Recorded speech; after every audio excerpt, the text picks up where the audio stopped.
Because it's a common fault. Common fault. So if the camera thing down there is flickering, is it recording? And if it's not flickering, it's not recording? Well, it's not recording. It's just not hooked up to the Ethernet. Okay. It records regardless. Okay, that's what I was wondering if it... Yeah.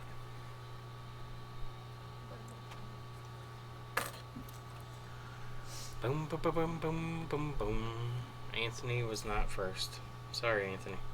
You tried. But too slow. What's up, Jose? Ashes, how we doing?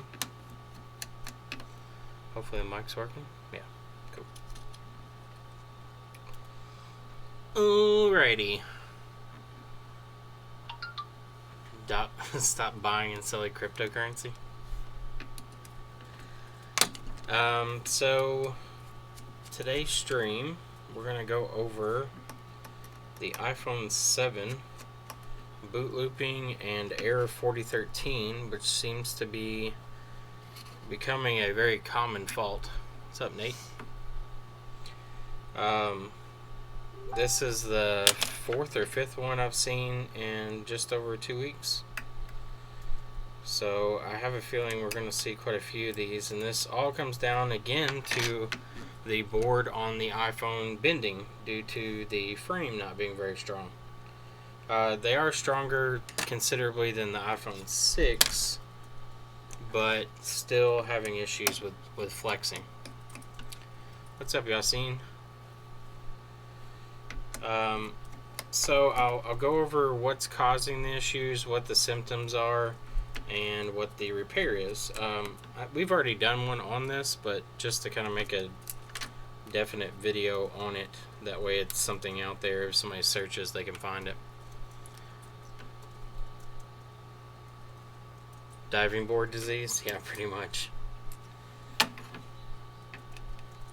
And Jessa and I had talked about this, like what makes the iPhone so much more prone to bending than other phones. Because, I mean, other phones have aluminum frames. Is it unique? I'll look and see. I'm not sure if they're different or not. We'll compare the model numbers here in a second. Where the hell my flathead go? There it is.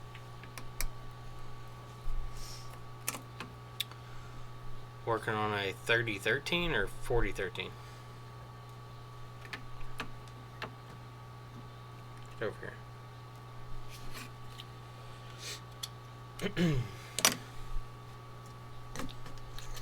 Oh, 4013? Yep. So, I think it's going to be something that we see a lot of. I'm by no means the first person to figure this out. A lot of people have seen this. I've just noticed the pattern of how you can kind of diagnose them and what seems to be the fix most of the time. It's still not a please bro solution. 4013 sometimes can be other parts of the baseband circuit, but most of the time it tends to be baseband PMIC. 10 degrees Fahrenheit outside? Yeah, I think it was 20 today. Maybe it got to 30. It was like 32. Was it 30? Okay. This weekend it's supposed to be a high of 22, so balmy weather, I guess, compared to New York. Alright, so let's do a little comparison real quick. So this is the iPhone 7 baseband PMIC, and this is the iPhone 6. So they are a different chip, it looks like. I know the iPhone 7s have 2 revisions, so depending on which one you get, they are different. Some of them have a Qualcomm chip, and then the other ones have, I'm not sure who makes this one. It's a different company, I believe, but they have 2 different revisions of these boards. Let me see, I have another 7 board over here. I've already taken the PMIC off that one. Let's see, I'm sure I've got another one here somewhere.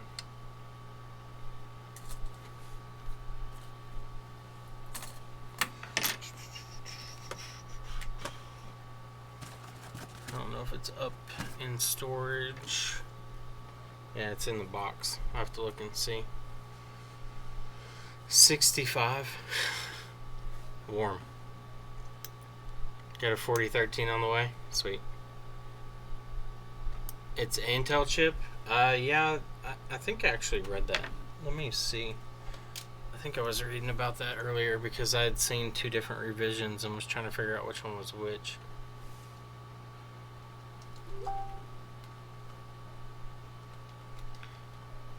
Let's see. iPhone 7 baseband.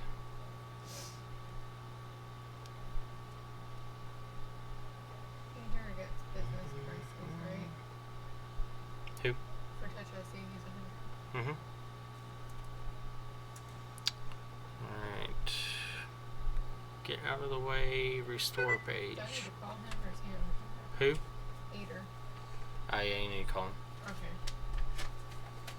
Can we close this out, please? Thanks. There we go. Let's see here. iPhone 7 teardowns. Is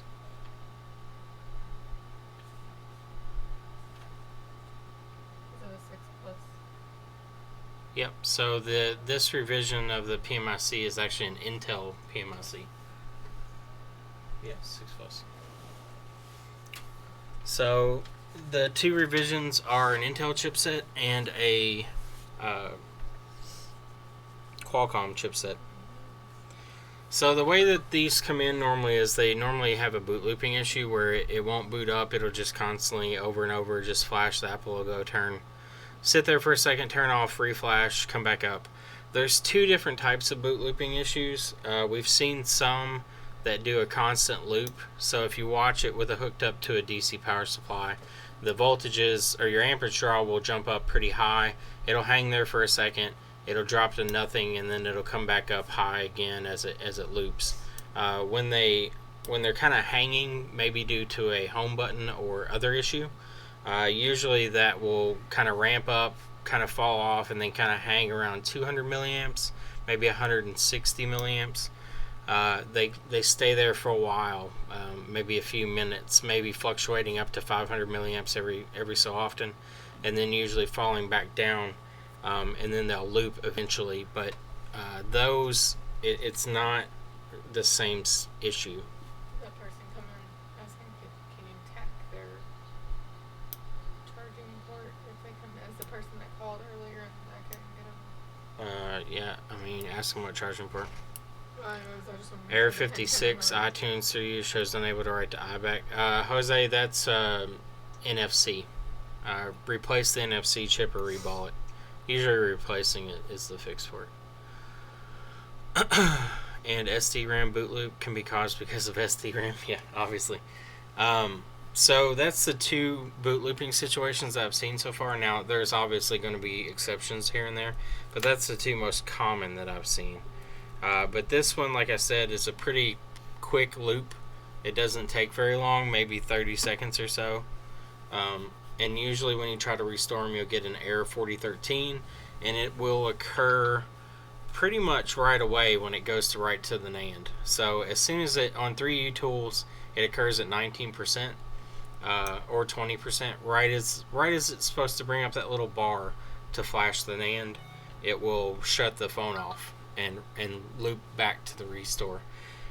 You can kick it out of restore mode, and then if you take your finger and press down, so your SIM tray is right here, and here's the separation between the SIM tray and the shield.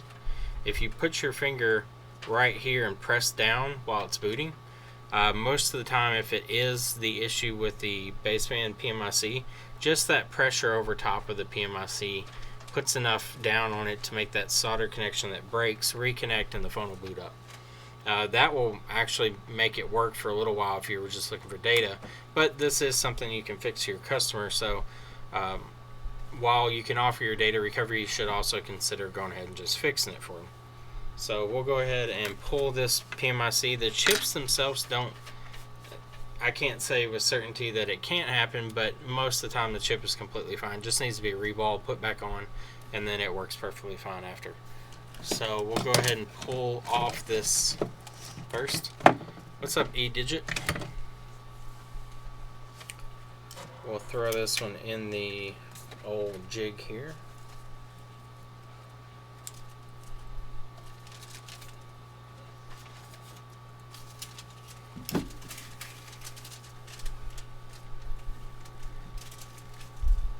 And on the iPhone 7s, the boards do take a little more heat.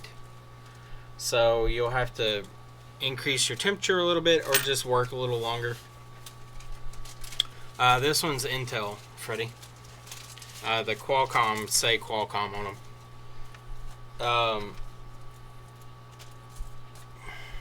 What's up, Joshua? The other thing to kind of explain why this is happening, so the weak point on this phone, again, is where the SIM tray is, and the SIM tray on these is directly, like you can actually see the mounting points for the SIM tray right here.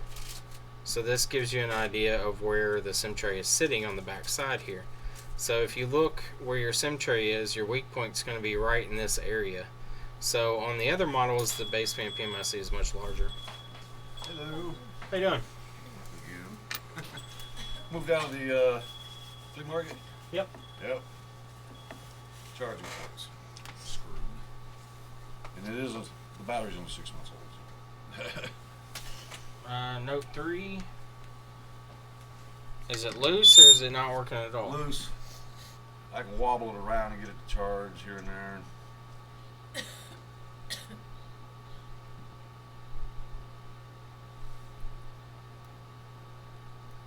Looks like it's had a little liquid in it at some point. It did recently. I left it out overnight and missed on it a bit. Oops. Hopefully charging port's the only issue we got here.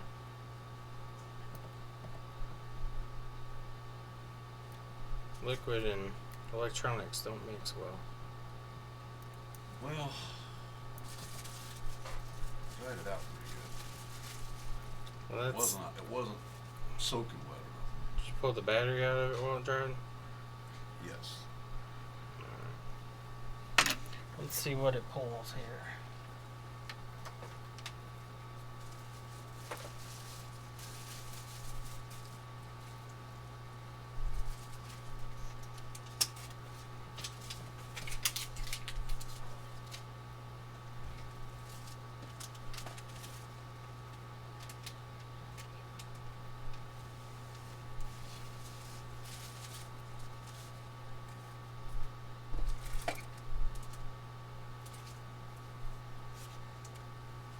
Seems okay there. Let me try with your cable.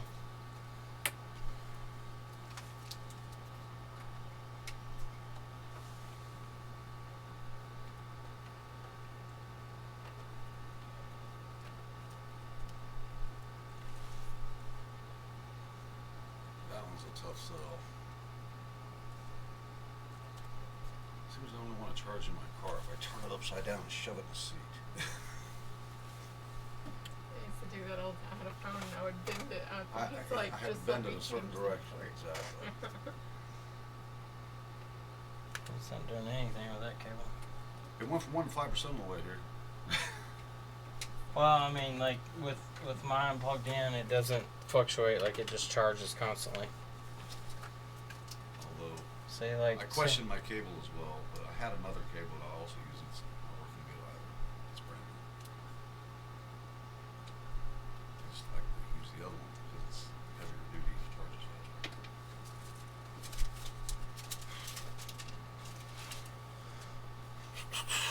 most likely, I mean, I'll check it and see, but most likely the port itself is going to be damaged. So I'll have to look and see if it is or not. We'll pop it open here and check. There's only 3 screws. Yeah. Is that for weight reduction? Yeah. I want to pop it off and see that other screw. That's why I was drying it out.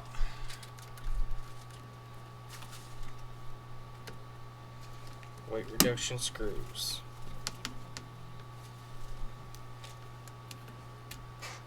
My phone started updating, so I'm waiting to call him about his Okay. phone.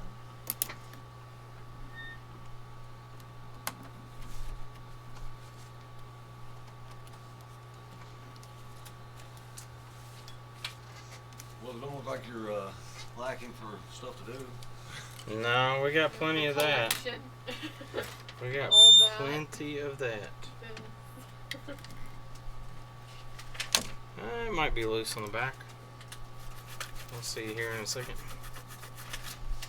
That's why the no flea market anymore. Huh? No. We got a shop down in Franklin now too, though. So Yeah, we got two we stores traded to out take for. care of now. Micah said he's gonna go in the morning and set up another printer at Sean's dad's. Okay. Probably over there for the. I told you all the cats where. Micah won't be able to breathe when he gets down to the shop. So did you guys have a good Christmas? Yep. How about you? Yeah, pretty good. Do you have a card for that, Franklin? I may in my purse. I got a bunch of them, and then I went around to the stores down there and I gave them away. But She's got me on this. Oh, you don't know where we might move to. Oh, okay. we're right on the square down there too. Beside Leach and Cummins Lawyer. Okay, that's all too.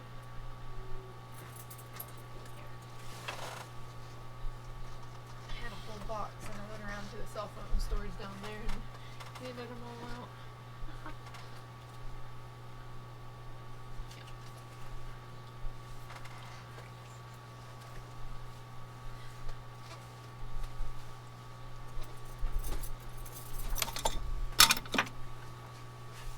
Let's sit here and see if it's any better.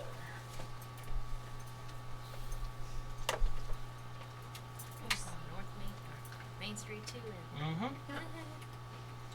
Yeah. We're East Main here and North Main there. Wallets only hold so much. I mean, really.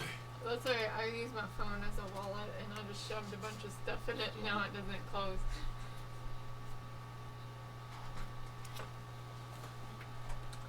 I didn't do anything with that one at all. Let's see here.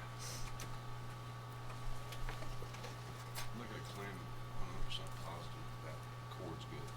I shut it in the car once. Yeah.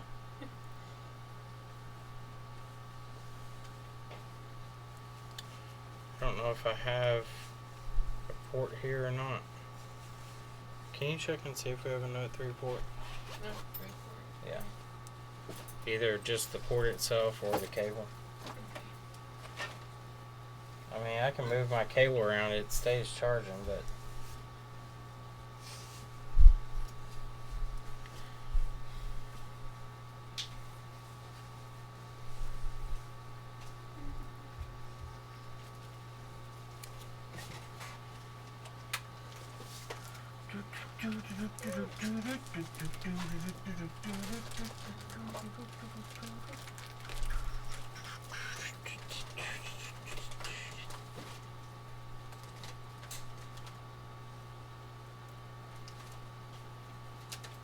What kind is the Note? Will it say it's a Note 3 phone? It's like, yeah, that's an old one. yeah, I think this cable is junk.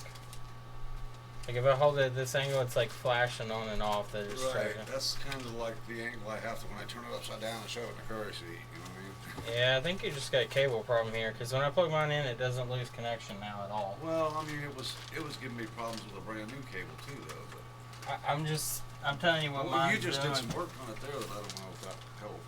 No, it was doing the same thing before. Like mine was charging constantly.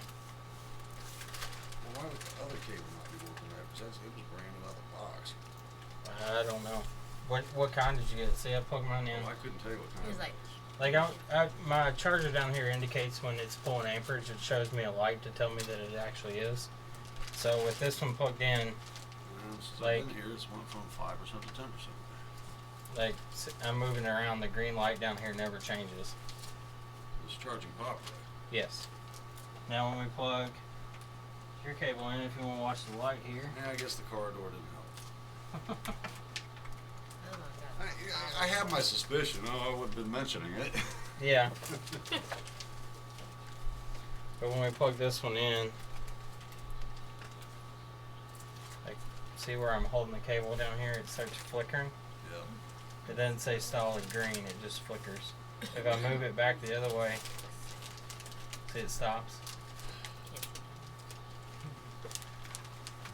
The light's right there.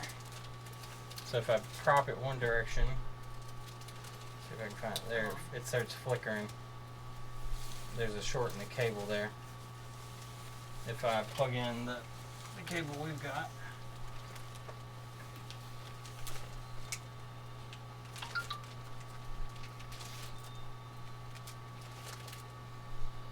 it goes solid green and holds it. I can move it around.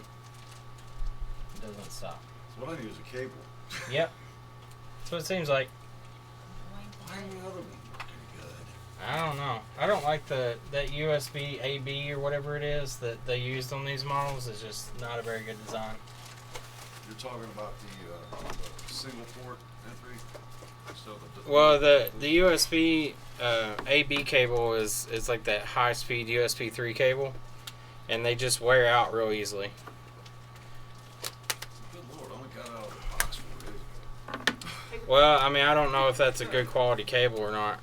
Where'd you buy it from? Yeah, we got it $1. It's like $5. Yeah, I mean, cable quality varies drastically. This was a good cable. But I think actually, now that you mention it though, you kind of, I don't know if that's from me bending it or the cardboard. It's a little Uh, crooked. Hook in it. Got a little crook. Cables don't like to be bent badly. Well, you know, I kind of looked for. It hurts their damage. feelings. Best Buy's expensive. Went there to see the Do we have charging any cables here that will fit that or? No. I mean, I've got just standard USB that'll work with it, but it won't be the high speed one. I mean, I don't know if those do high speed charging through those cables or not. I know they use that mostly for data. How much are your cables? For just the USB, most of them either $5 or $10. This doesn't work with it? Oh, yeah, we do have an S5. Yep, that'll work with it. That's what I thought. I was looking at it. I was like, "There's something wrong." How much is this one? I can't see. Get any glasses on. I don't know if we got it listed out there. Is it in the computer at all? It's the S5 cable.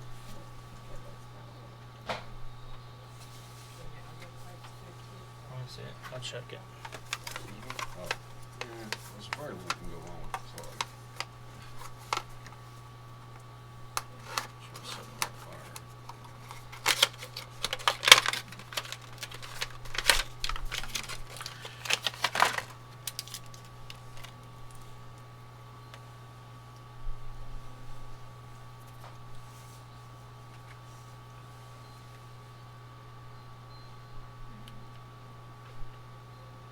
Yeah, it charges with that one. And it's an actual Samsung. Quit telling me to get the one that come with the phone. Yeah. Yeah, it's Maybe. just, it says solid green.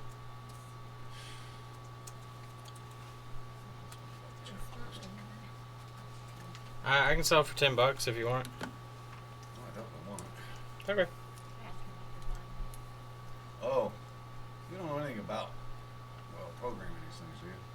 Programming what? I don't know. The thing's got a glitch. The actual volume on like when you put it on speakerphone Mm-hmm. won't work. I have to hold it to my ear, He has to get and I can't like videos when I'm gonna play them. Can't hear them. On this phone? Yes. Did it happen after the liquid or no? Yes. The speaker's probably damaged. It would have to be replaced.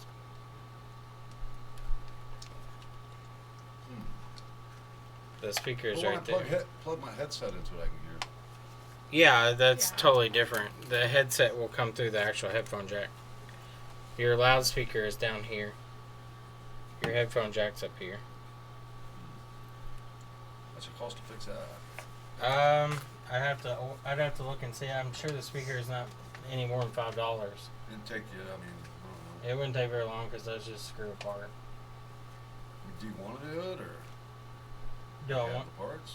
I don't have the parts. I'd have to order it. I mean, I can do it if you'd like to Well, get it replaced. Order the part and I'll bring it back. I Okay. can play it now. That'll work. Alright. Okay. And $360 for this one. Let me write that down so I know what I'm ordering. What kind was it again? It's a Note 3 Note 3. loudspeaker. I really didn't get all the way that much. It's just, dang. Liquid is not a. It just started. It's not a nice thing. It usually causes a lot of damage. First began. Did you guys go down? Did you see the river? It looked like after that. Where at? I went down to the campground down there. Oh, no. The Barron River. No, we didn't. Oh, after it rained.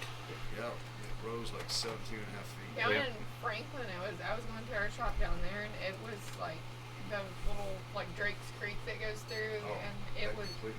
it's crazy down there. Becomes a real river then, doesn't Green it? River. Yeah, Green. Sign that one for me.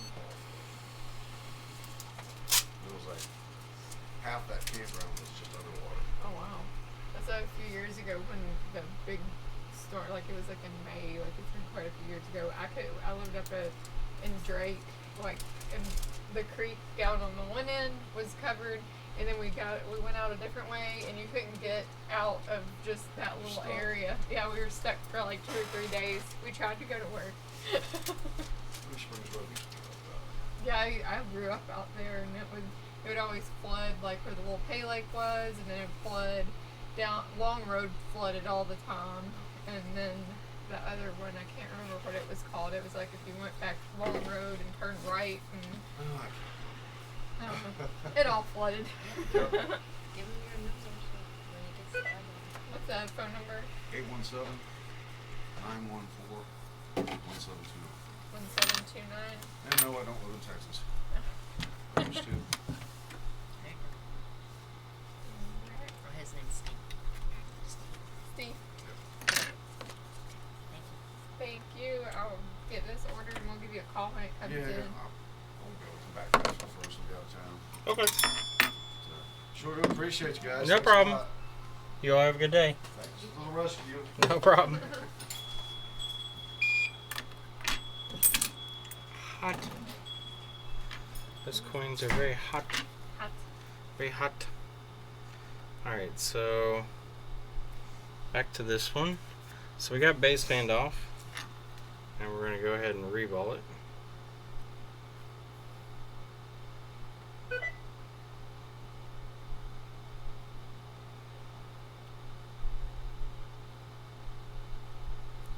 Okay. What's up, Shrimply? Change your name back? I know you changed it for a little while.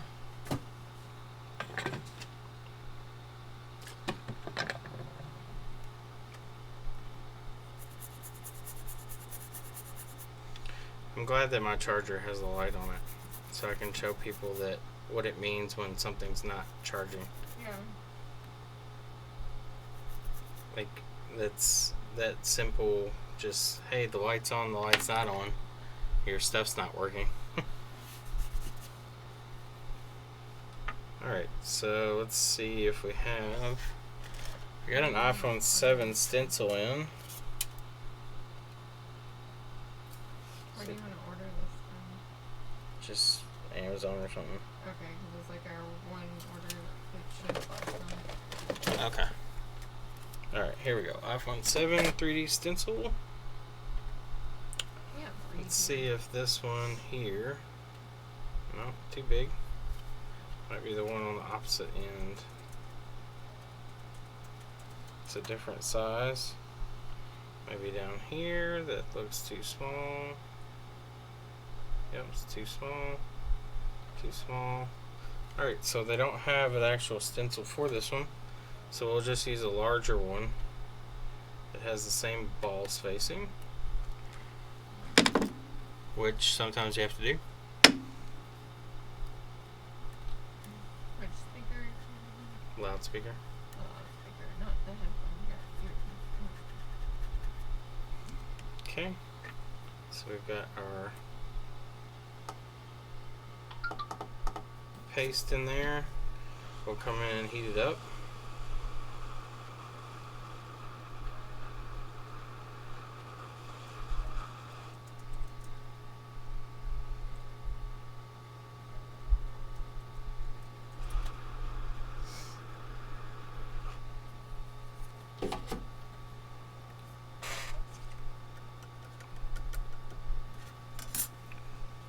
get it out of our stencil here.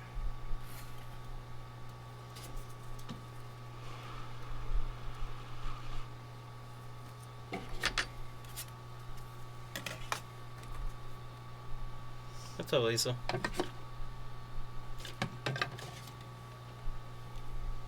So clean this up.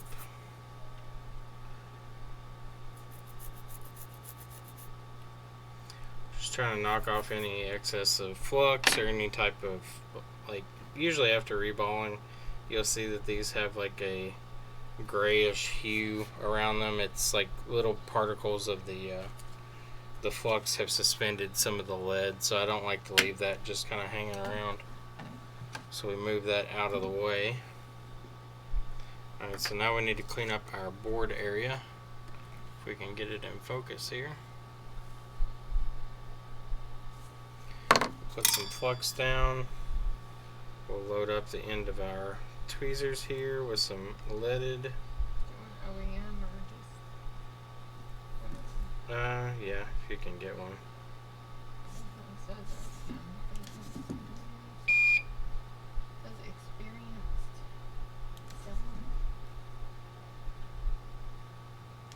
This is it, right?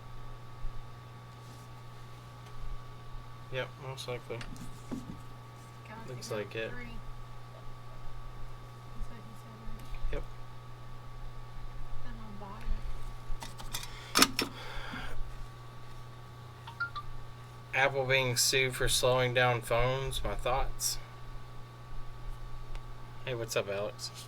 My thoughts on it are maybe their intentions were good, but the fact that they deliberately didn't tell customers that they were doing it, and the fact that instead of saying, like, Apple was king of the pop-up, king of saying, hey, this is bad, hey, this is bad, get your phone serviced, blah blah blah.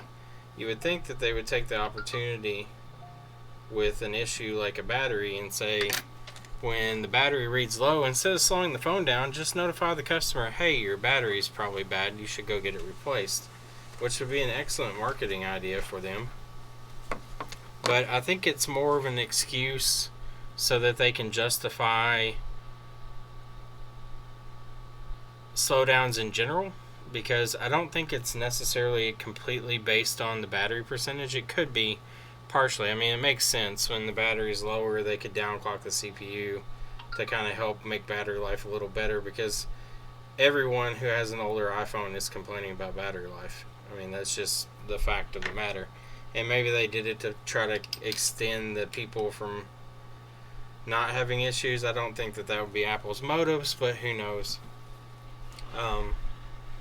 But I would think as a company like Apple, since they offer battery replacements in their authorized stores, they would be out there marketing that as a way to get more repairs in the door. But maybe they ultimately don't want the customer to replace the battery, but instead upgrade the device.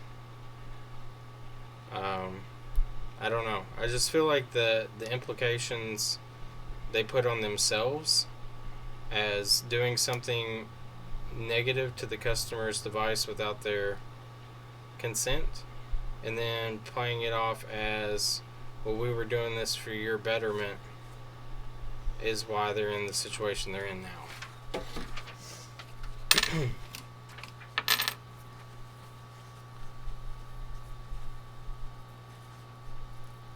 No, from my understanding, Apple didn't say anything about why they were slowing down devices, nor did they even announce that they were slowing down devices. Most of it, I think, some people don't understand. When you have an older phone that's made for an OS that's older, putting a newer OS with more features on it is obviously going to make it run slower. That's like any computer. Even if it's a 64-bit operating system on a computer from 2009 or a computer from 2016, you're going to see performance differences.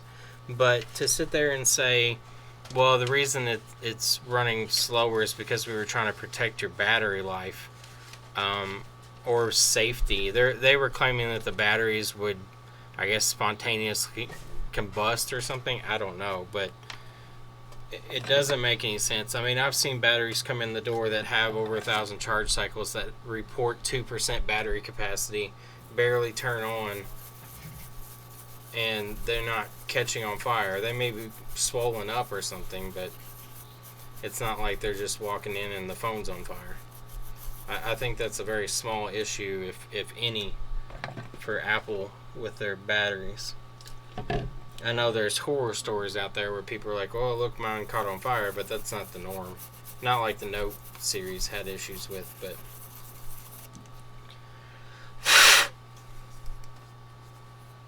Apple has a battery saving mode also. If you go in, there's a battery saving option, but TriStar, no. 4013 tends to be, if it's boot looping, it tends to be the PMIC, if baseband PMIC. You can test it by pressing over top of the baseband PMIC and seeing if the phone will boot up. Well, the sticker has lost all of its stickiness, so I'll grab another one of those in a second. We'll go ahead and test this though. We'll make sure that the phone now boots up on its own without having to press over top of the baseband area.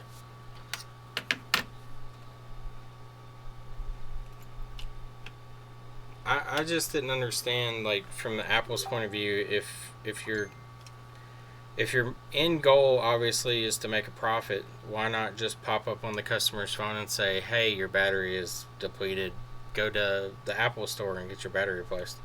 I mean, I don't condone that, obviously, but I would like customers to come here. But at the same time, as Apple, if they're going to serve their own interests, that would be the smartest thing that I could think they could do.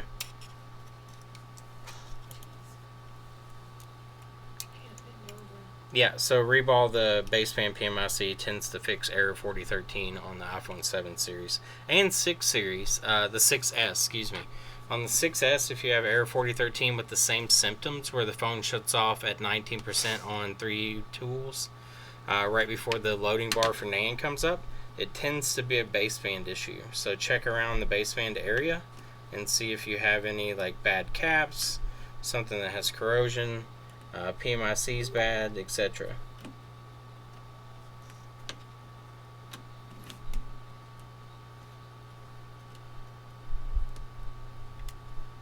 Alright, so we'll plug in our power supply here. Let's see what she does. So we're prompting to boot. We've got our Apple logo. And we'll see if it boots up on its own.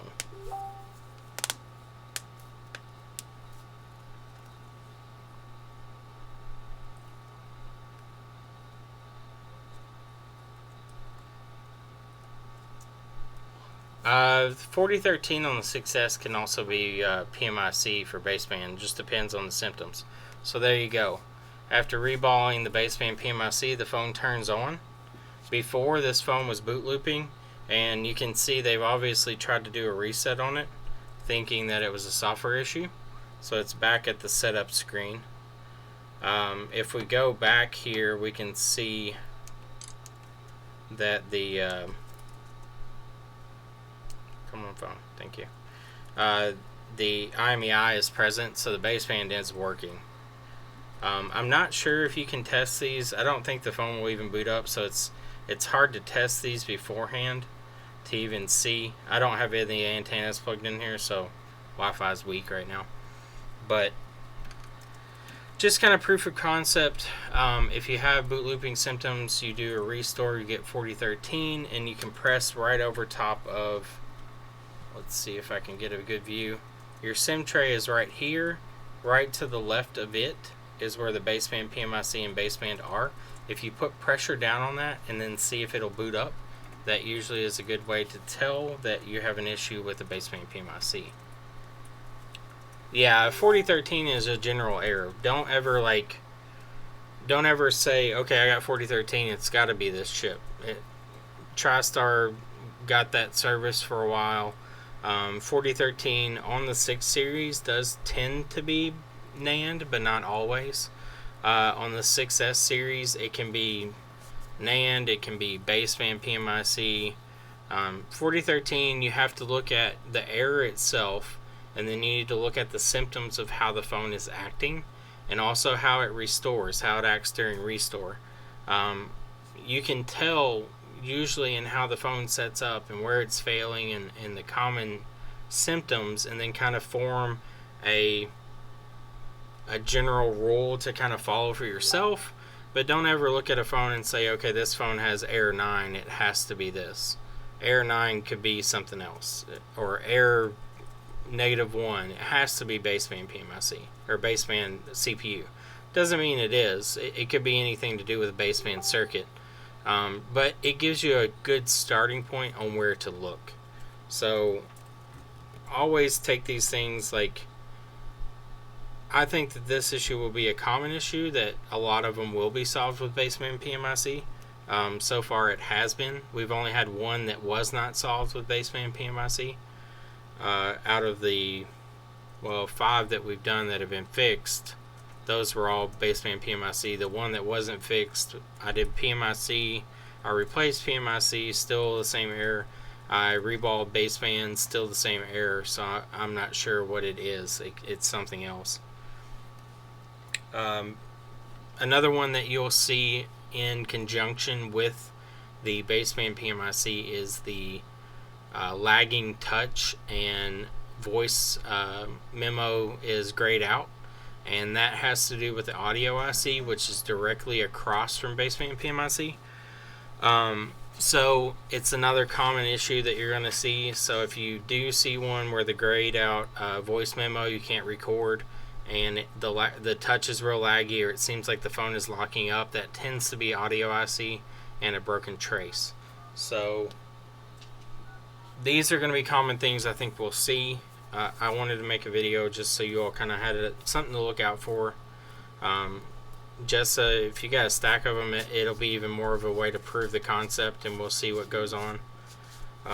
But so far in my testing or just experience, out of the ones we've done in the last 2 weeks, an overwhelming majority have been baseband PMIC. So Okay, awesome. See you. so this phone is still functioning. It should function pretty well for a while. I don't know, the only thing that I have questions on, we can reball these and we can put them back on, but the question I have is, how do we prevent this? And I'm not sure what the prevention method is going to be, because this is ultimately a failure from the frame, because the board itself doesn't bend unless it's bent by the frame itself, because the board's bolted down pretty much to the frame. There is a fairly large gap between the last bolt next to the SIM tray and the very top one, which does give some area for flex, but ultimately, how do we prevent it? I'm not sure on that yet. Hopefully we'll see if these reball ones come back or not. Figure out what trace is affected. Yeah, I agree, Jessa. I'm not sure though, that's the thing. Like, I would assume it's on the leading edge coming off the SIM tray. It would make more sense to be closer to the SIM tray, just because that's going to be your bend point. I haven't seen any yet that have had pulled pads though. All of them have come off pretty clean. No, I haven't had any with pulled, so. Do you want me to go into Best Buy and get a little external when I go get cat food later? Yeah, that's fine. Okay, because we still have that one, the HP. Okay, yeah, we need to back it up. Yeah, I haven't seen any with pull pads. It seems to be the actual IC is breaking away from the board.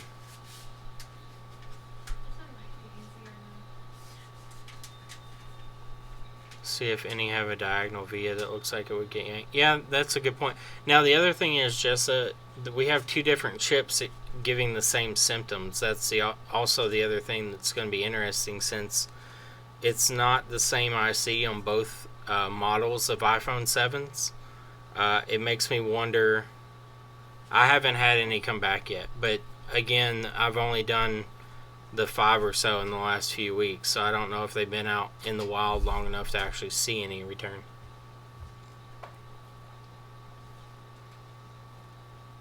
Some DIY underfill. Go get some hardened epoxy and just jam it in there. Alright, anyway, so I've got a touch IC to do. I don't know if you all want to watch a touch IC. We've done, this will be the 10th one in the last 2 days. Touch IC just seems to never go away. I will say my my Touch IC hypothesis as far as the writing on the IC, the ones that have the larger writing and the smaller writing, so far the big writing chips have always given me issues. The smaller writing ones, I've had some that have been internally shorted, but normally that's probably for me putting too much heat on them when I reball them. The big ICs, the only ones I've ever had return are the large writing IC. I've had 3 of them come back, and every single one of them, the IC itself is just dead. Like, I can reball it and put it back on, there's still no touch. So I try to avoid those ICs altogether. If I have one that comes in with the larger writing on the IC, I go ahead and replace it. I don't know if that's the same. Maybe my heat is what's causing it. I don't know. But I steer away from the larger ICs, or the ICs with larger writing, just because I've had more problems with them. Which IC was it both affected? On the iPhone 7s, most of the ones I've done prior, Jessa, have all been the Broadcom chips. This is the first Intel chip I've done with that issue. The Intel chip is considerably smaller and further away from the SIM tray. If you look at the Broadcom chip, they're considerably closer.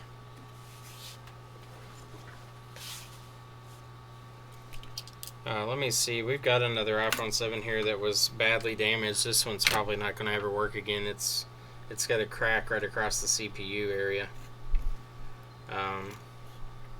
Yeah, see, this one has the Intel chipset also. Maybe that's a common thing with the iPhone 7s. Let me grab a 7 Plus that I have over here.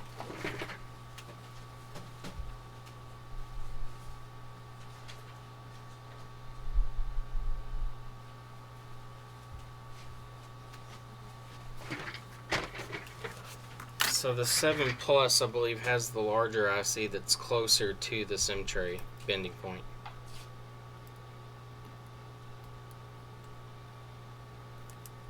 No, this one has the Intel chipset too. So it doesn't matter. It doesn't matter on 7 or 7 Plus. It just matters revision, I guess. Let me grab some more and see if they also match.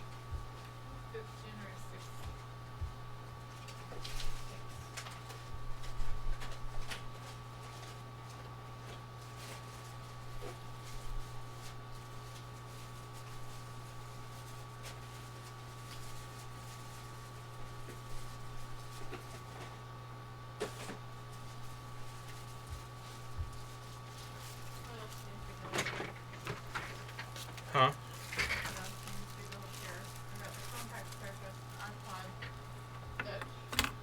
Big ass laptop. Did you say you couldn't find anything wrong with it? Or? Yeah, it turned on. Okay, there's the larger IC.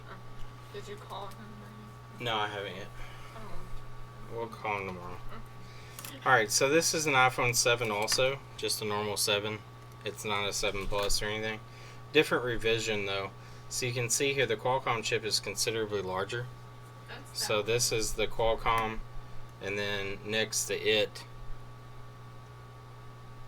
So you can see the physical size difference. This is the Intel chipset. This is the Qualcomm chipset. Now if you look at your orientation as far as how close it is to the actual frame, you can see the Qualcomm is closer by, looks to be a full row of solder balls. So I've seen more of the Qualcomms than I have the Intel, but obviously both of them can be affected.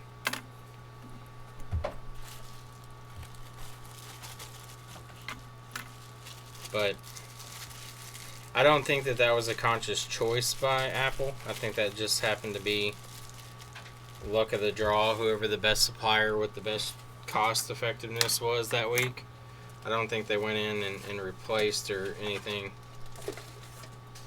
You can see I've been pulling Nans. This one also, this is a 7 Plus with the Qualcomm chipset also. So, this is a 7 Plus revision 00229. Says bad screen. Bad touch. The bad touch. Let me see if there's a revision difference on the 7 board.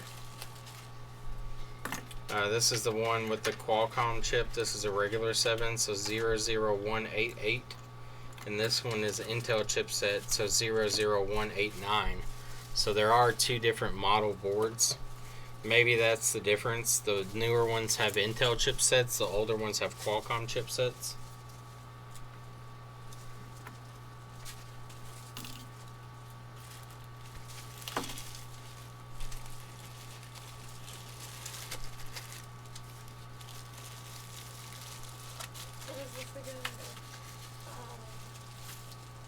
This is 6.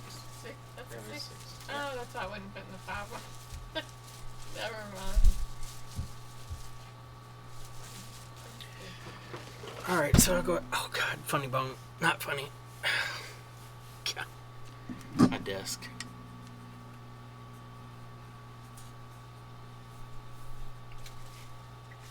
Get that tennis elbow. Alright, so let's put this iPhone 7 back together. And then we'll do a touch IC just for the hell of it. To keep it consistent on this channel. We have to do a touch IC at least once. You want to do an iPod Touch, won't charge, won't God. do anything? Yeah, I can. It's gonna be a nightmare. It's a kid's. I don't know. It's gonna be a nightmare, period, though. Won't charge, won't turn on. It's probably gonna be battery. Hopefully it's battery. Could be TriStar, which sucks because it's right next to the. I think it's next to the NAND, so it's not that bad. Might be CPU that's next to. I don't remember. Do the iPad. It'll be something new. The one that charges or is draining the battery quickly. Anthony. If I wanted to stick my head in a meat grinder. I'm saving that one for tomorrow, Anthony. Because I know it's going to be a pain in the dick. This iPod's probably not going to be much better. iPod? Alright, we'll do the iPod.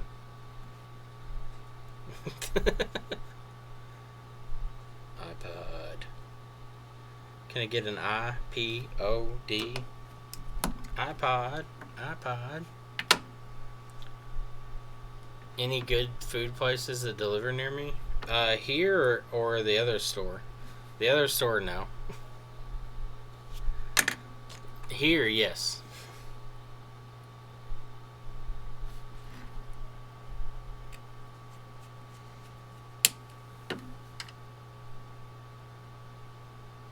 What's up, Spectre?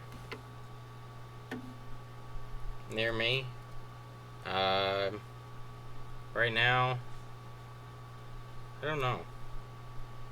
There's good food places, but I don't know if they deliver. One of the really good places to eat near me is Nova Dolce. It's like a individually owned restaurant here, but they have really good food. But I don't believe they deliver. They do carry out though. What? You made me bring you an S6 battery and you have like 3. Do I? Yeah. Oh. Well, thanks for the S6 battery. Mm-hmm. What's up, Bobby? Where's the thing? Yeah, Jimmy John's is right down the street. They're probably... You got here in like 5 or 10 minutes. Yeah, they're not very far away. Yeah, Hussein the other day ordered a sub and it was here in 5 or 10 minutes. Oh, Anthony, don't worry about it, man. I was hoping I could get that one working. Like, I took the baseband off and reballed it and checked everything to make sure there was no shorts. I don't know why it won't restore That's Anthony's is the only 4013 that I haven't been able to fix yet. It's special. Yeah. It still gives me the same error too. That's what's weird. And I even replaced the baseband PMIC, and I don't see any shorts. Nothing looks weird. It's just I don't know. It's I don't think it's baseband related on that one, to be honest. A bunch of random stuff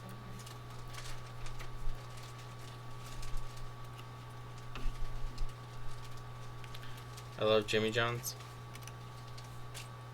I like Jimmy John's too. It's good.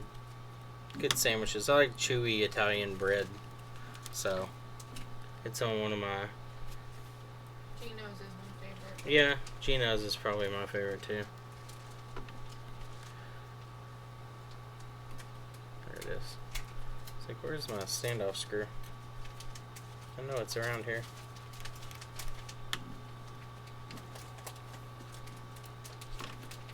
I'm that guy that hasn't bought an actual standoff screwdriver. I'm just over here struggling along with my Phillips head.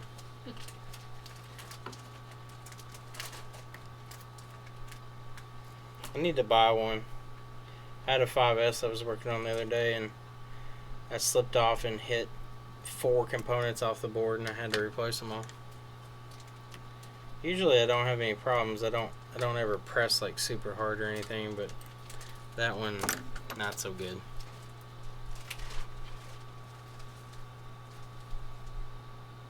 Oh, man. Yeah, I don't understand. Like, was she trying to blame it on you all, Anthony? Because, I mean, that's not your fault. I love when people bring in devices that are completely smashed and they're like, yeah, I think the screen's just bad. Like, how do you know it's just the screen? Like the guy earlier today, Yeah, or the lady I had to deal like with. you have no idea if it's just the screen. The lady. Yeah, I've got a SIM cutter. It's the best tool you'll ever buy if you do a lot of SIM cards. So go on eBay and get you a SIM card cutter. That's what it looks like. It's got a punch out for the SIM card in the bottom. It's like a hole punch, but for SIM cards. Make sure you get one with a metal tray. If you get one with a plastic tray, they flex too much. So make sure you get a metal tray one. That way, when you go to punch it, the SIM card can't push out. Because then you get misshapen ones and you can't fucking fit them in the SIM card holder. Then you have to sit there with an X-Acto knife and look like an amateur. What are you doing to my phone? Nothing. Don't worry about it. Go away. Making my art. I'm cutting on it. What's it to you? Alright, let's put the screen back on this.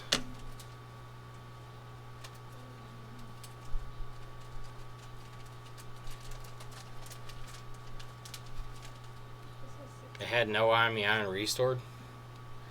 I've done that one time on an iPhone 6S. I can't remember if it was Scoop's. I think it was Scoop's phone, actually. Scoop sent me a phone that had NAND problems. I put a new NAND on it and restored it because before it was given error 9.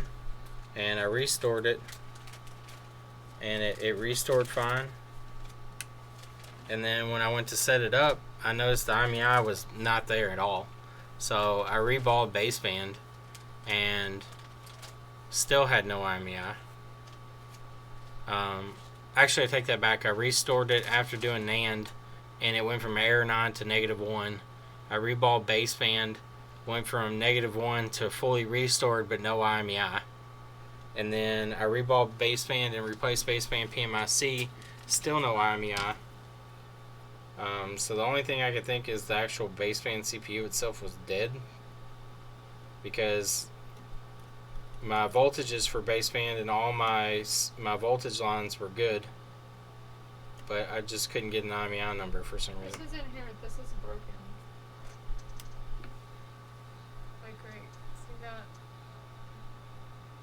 Piece cut off of where? Right there. Oh yeah, It It was probably in got this crushed. bag. I can replace that. Okay, so just keep. Yeah, I'll just pull it off a parts one. Just write on it. Can I write it back here on the screen part? No go on the scissors. Yeah. Yeah, I wouldn't use scissors on that. Alright, so let's put our shield back in here. I put it in its own little pocket.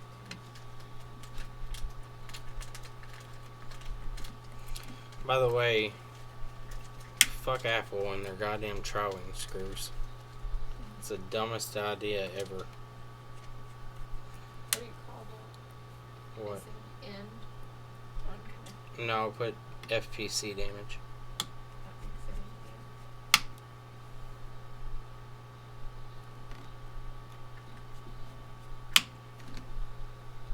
I even drew an arrow.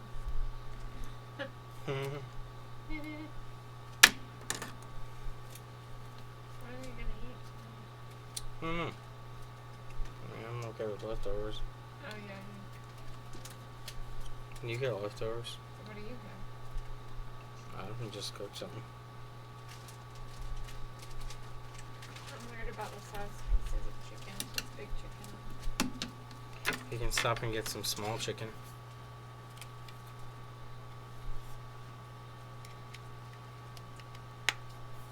There's nothing in here. This is just trash. Okay, put our 2 Bantam screws back in this thing. Also, if a customer ever tells you that their phone just did this out of the blue and they didn't drop it or anything, they're lying to you. This phone is a perfect example. The edges are all chipped up on the screen. I'm surprised it hasn't broken the glass.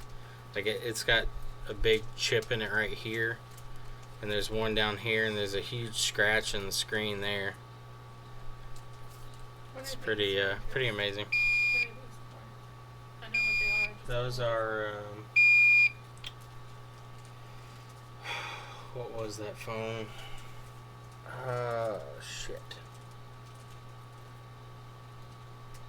I can't remember the phone that was on. I think it's a Samsung of some sort, one of the prepaid phones. You just write Samsung on I think it's Samsung.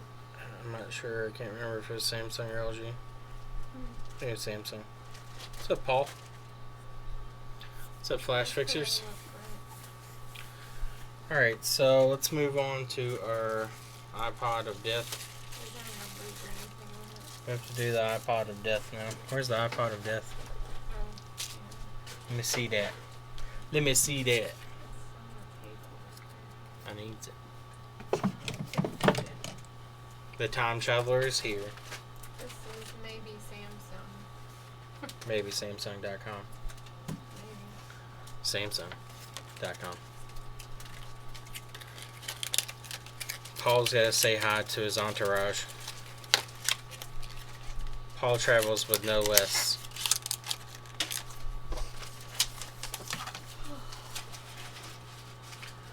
We'll have just enough time to open this iPod and then cut the stream off because I'm going to go home. Now, we should be able to get it figured out quick. So, first thing we'll do is we'll hook up the DC power supply with the charge port and see if it draws any current. Maybe, just maybe, this is an issue with the charge port. And we can tell that by kind of looking in there and then wiggling it around and see what we find. Okay, plugs all the way in. Why do we have so many of these? Okay, I got Apple logo for a split second. And then it went off. So I think we have a bad battery. What? Why do we have so many of these? Where are they? There's more. Did you order more? No. That Some camera of them are ones? for Franklin. I have them. Oh, I don't know that. I have a bunch. Yeah, so we get Apple logo for a split second. So I can take some. I'll plug it in here. I'll use some. Apple logo off. So first thing I'm going to check is to make sure this thing's not in some type of DFU mode, which could be possible. It does not sound like it. Let's see if it will go into DFU mode. What was it that I needed? I ordered 3 of Samsung. It does go into DFU mode. So there's a good chance that this is a battery issue.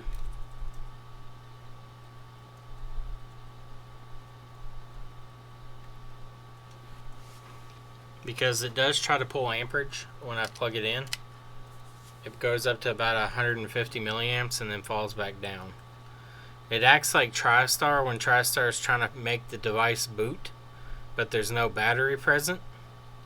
Although it is not showing the Apple logo over and over, the amperage draw is fluctuating like it would if TriStar was trying to get it to boot. So I'm going to go ahead and take this screen out. So we'll start by getting the corner up here and getting our pick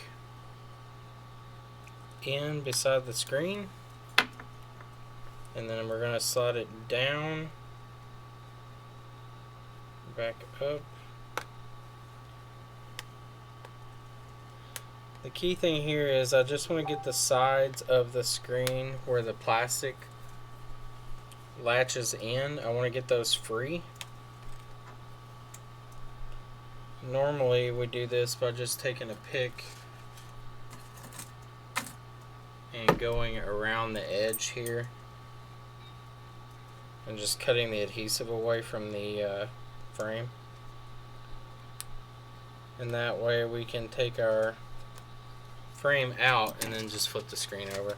And then all you have to do is just re-adhesive the panel back down.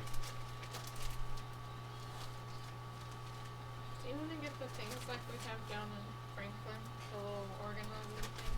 Yep, I think that would be good. I agree. 'Cause this is stressful. So I'm going to slowly work my pick around the front. I've got the screen separated most of the way down this side now. So sometimes when you get to this point you can push in and get that frame to come loose. But most of the time I just have to go ahead and go around the complete edge. And that will give me access to pop the frame out. I don't use any heat or anything on these. It's not really necessary.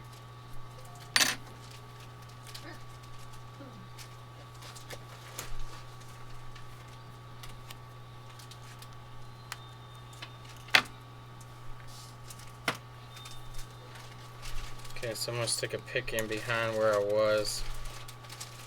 You do want to be very careful right here at the very edge where the home button is, where it's at its thinnest, because you can damage stuff right there. So I'm going to go down the side of the screen, come back to the top, and now that I've got my screen kind of separated here from the frame, I can go in here and I can press this frame inward. And actually pop the little snaps free.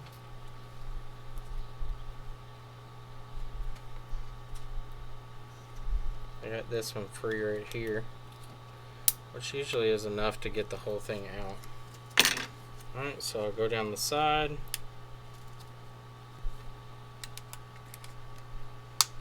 Okay, all those are loose. And go down the other side. Same thing. Alright, so all of them are loose now, and I can open the screen up.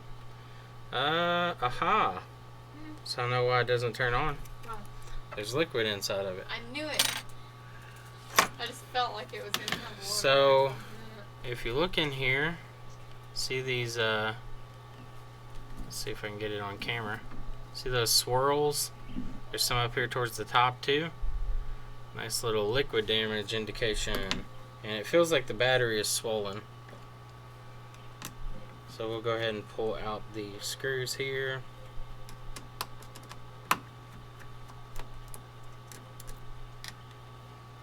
The old liquid damage. I knew that's what was going to What happened to it? I don't know.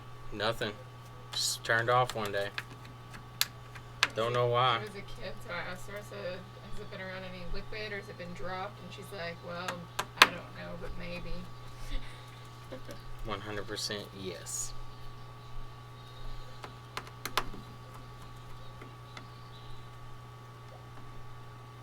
You use a razor blade and pop the frame out. I always am afraid just shoving my pick in there that it's going to end up breaking the LCD. So I always just take it out of the frame and then the frame comes out easy. Because it's an iPhone 4. I've never broken a screen that way, so.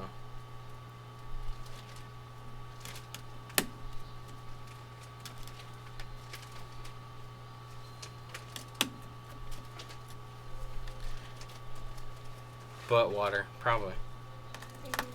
I'll make sure I lick it to find out if it's butt water. Butt water light. Alright, so let's get our frame out of here. Yeah, definitely water damage. Yeah, our battery is swollen for sure. It is puffy and soft. Alright, so the easiest way that I found to get these out,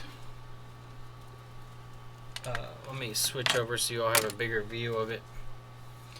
A lot of people lift up the board from the front, and you can do it that way. I've just had problems with not having access to the cables whenever I go to plug them back in.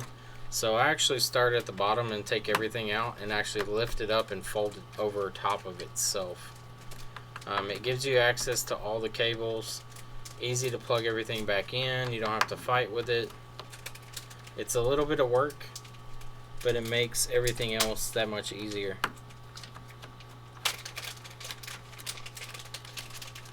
And I assume that's probably how they assemble them at the factory, because it seems like a very easy way just to flip it over and sit it down. So we'll take out all our bottom screws here.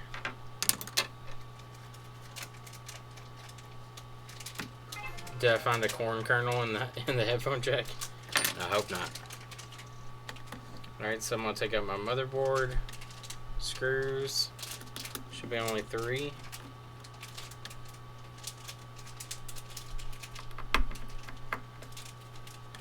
Okay.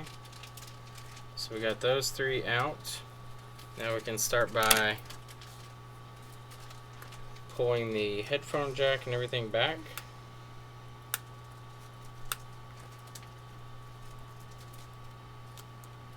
Actually, the bottom speaker is easiest to pull out first. And then you can pull the charge port back.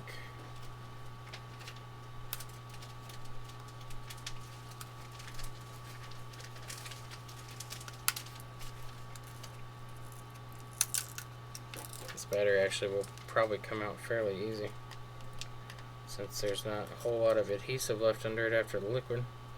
It does have the pull strips just like the iPhone 5s and 6s.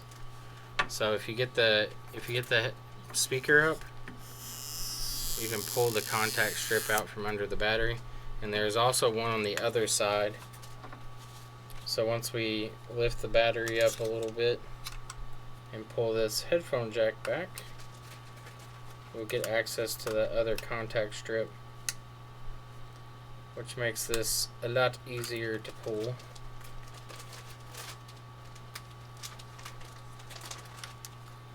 Let's just stab yourself in the chest.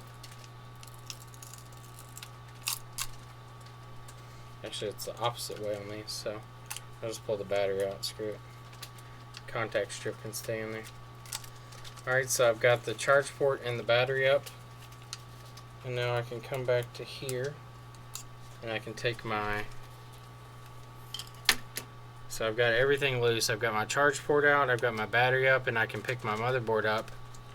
And now if you look, we have access to every single connector on the back side. You can unplug everything. There's no stress on the connectors, so you don't have to worry about ripping anything. So I'm just going to come in here and start unhooking all these so we have access to the battery on this board. We also have access to the board itself because I want to know what kind of damage is on the actual board.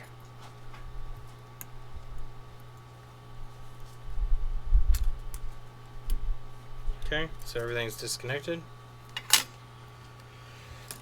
And now you can work with it out of the frame. You can actually hook up the screen and everything here now too if you wanted to and test. But we want to get the screen completely off of this so we can do some diagnostic work on it and pull some shields off of it. Let's pull our front camera out of its holder.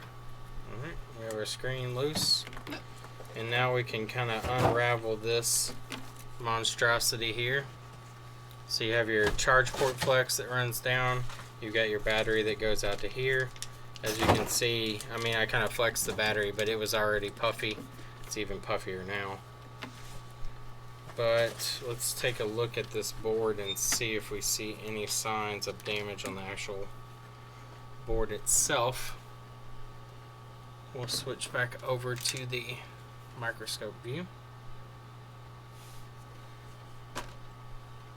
I don't suspect we'll see anything on the board. I don't think it got up high enough, but maybe it did. The liquid looked like it was mostly contained around the battery area, but we'll find out shortly. Okay, so I don't see any corrosion. TriStar is right here. There's no corrosion around TriStar. PMIC is over here. No corrosion around PMIC. CPU looks good. NAND area looks good. Touch ICs look fine. Chestnut looks fine. Audio IC area looks fine. So all this looks pretty good. I don't see any major issues. I don't see anything up here. Mostly just see that the battery was swollen, and the symptoms we were getting also said, hey, battery's probably faulty. So we will start by replacing the battery and then go from there and see what happens. Good design, bit of a pain in repairs. Yeah, I agree. It's an actually pretty easy design as far as opening it and working on it, but it is kind of a pain because it does involve a little more work to get it out.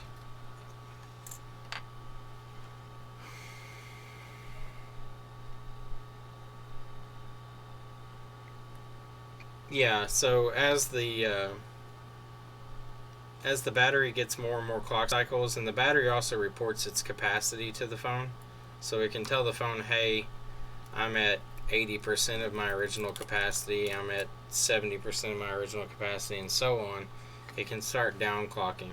So there you can see the liquid damage that was on the back of the screen there.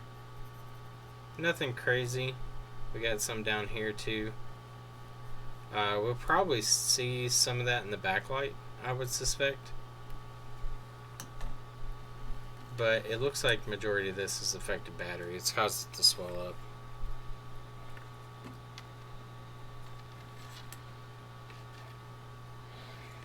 So I'm going to flip this around so we have a little closer access to this battery terminal. I'm just gonna print this out from the guy who didn't put anything in here, so that way you know what's been up with the phone Okay. when you get to it, and then we'll get his information if it's fixable. So I'm going to mix in my leaded solder here on this pad really well. This will help with taking the battery off because of the lower melting temperature of your leaded solder versus the lead free that's on it.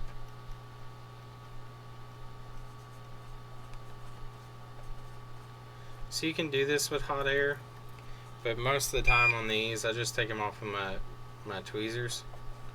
So I just want to get it started here closest to the first point.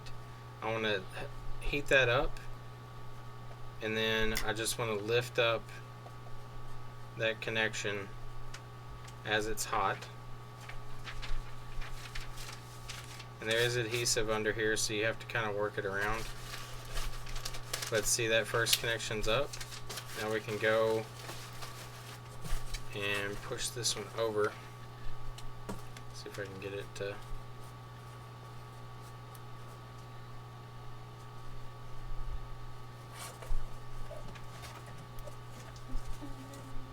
knock that solder down some.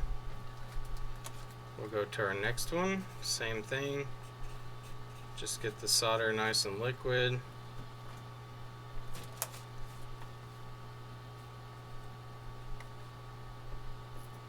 Lift it up. Go on to the next one. And we got it off. So no extra heat or anything on the board. The reason I don't like to use a lot of heat here is because you've got PMIC and you've got CPU. With CPU is underfilled, PMIC not so much, but CPU is close by, and there's really no need for it as long as you just take your time and use some leaded solder or even low melt if you want to go low melt. So I'm going to just go ahead and wick down these pads once it comes up to temp.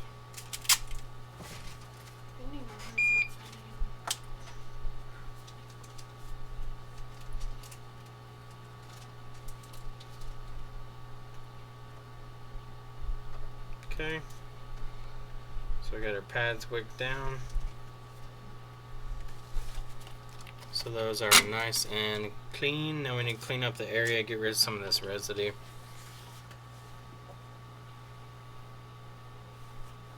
Hey Lewis, how was your holiday? Do anything exciting?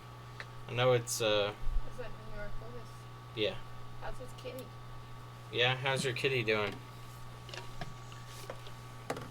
Are the pee issues gone?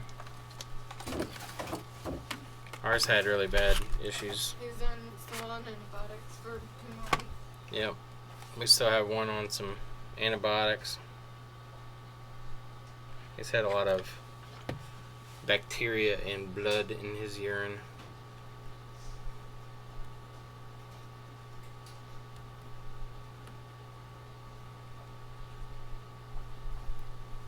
Kitty's all healed. Yay!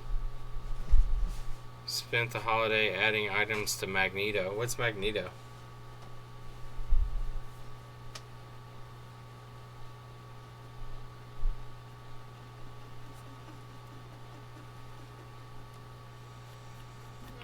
Alright, so our area is nice and clean now.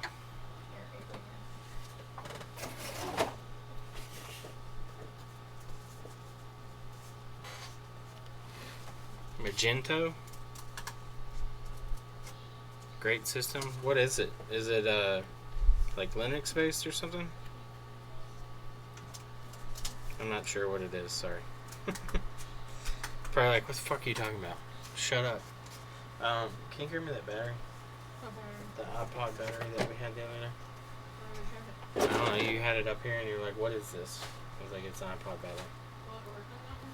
Was it a 5th or 6th gen? I don't know, maybe. I think they're the same. E-commerce management? Oh, okay.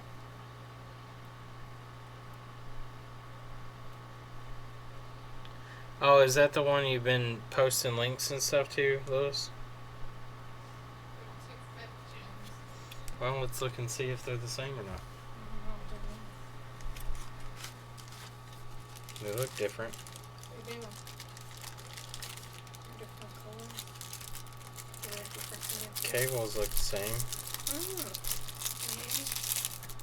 Multi-channel e-commerce? Like what kind of channels?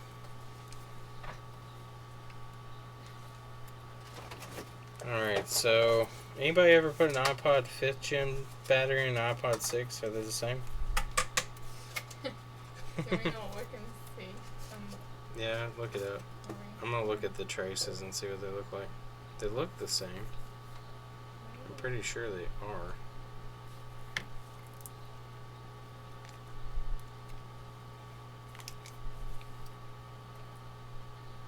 You finally got Jess's quick nozzles? Yeah, I saw them.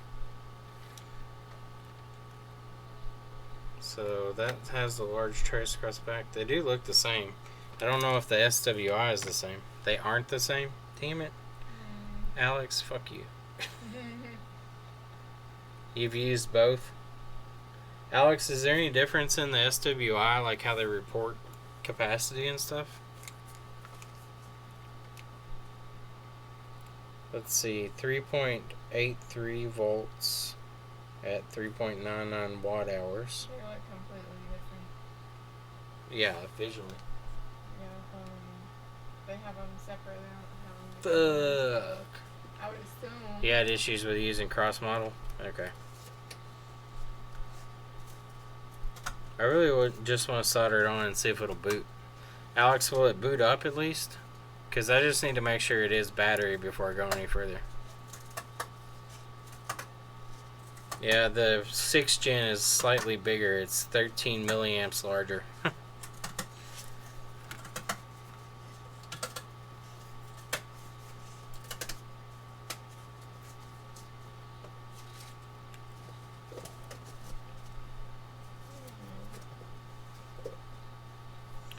Well, I mean, we can try it out and see what happens. Worst case scenario, it doesn't work. The layout's the same as far as the positive and negative. Looped, no full boot. Well, even if it loops, that's better than what we had so far. We'll try it out. I'll take it back off and order the right one. I think I made it too. But just for testing purposes, I'd like to go ahead and just tack it down and see what it does.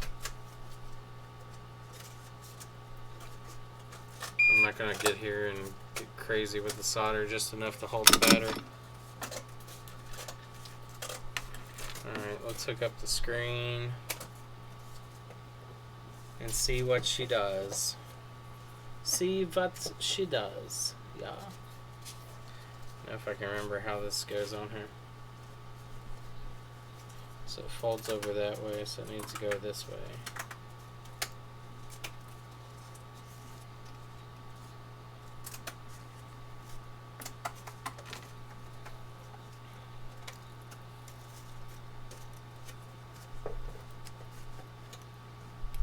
See if I can get my cables plugged in here.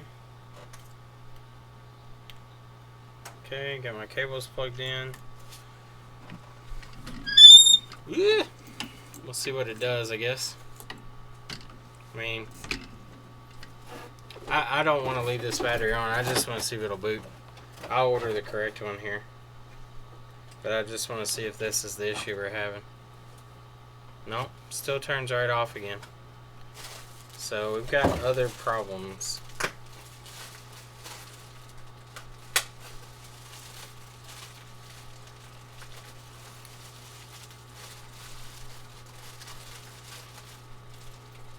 Should we order a battery anyway because hers is Yeah, go ahead and order one.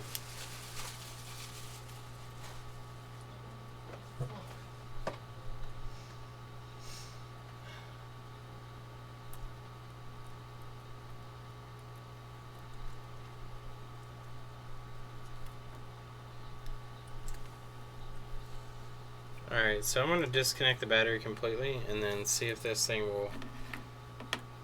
Okay, so I've got backlight right now but no image, so this might be a software problem. Maybe caused by the battery being faulty, but I have backlight right now. Let me see if it's in like recovery mode or something.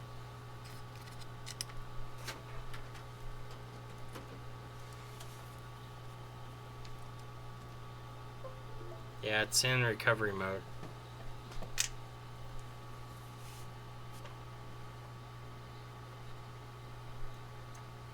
Okay, I will, Alex. It's the phone, or the iPod is technically on right now.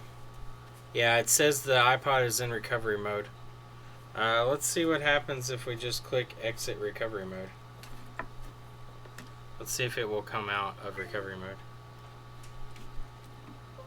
Nope, goes directly back into recovery mode. So let's go in here and download the firmware and see what we get. So this will take a little bit. It's 2.2 gigs. Saying it'll take 5 minutes. So let's wait 5 minutes. What's up, Gantz?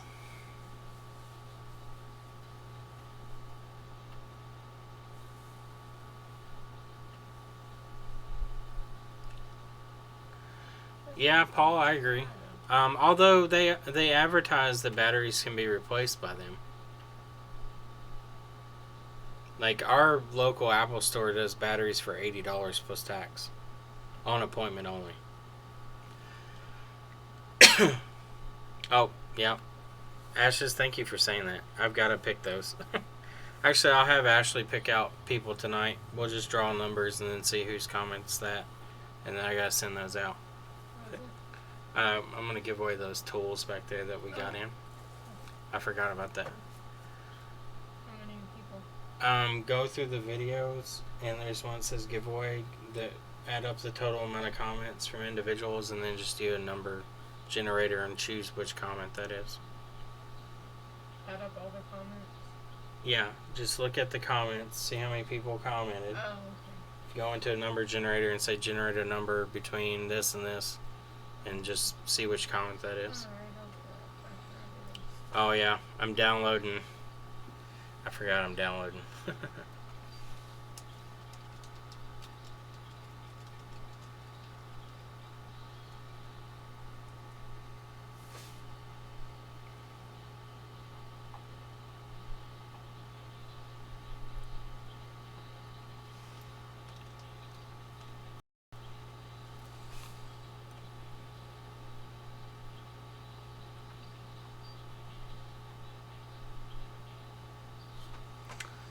Yeah, sorry if you're watching the stream right now. The after, when everybody views it, it won't have drop frames, but for now you all will get drop frames.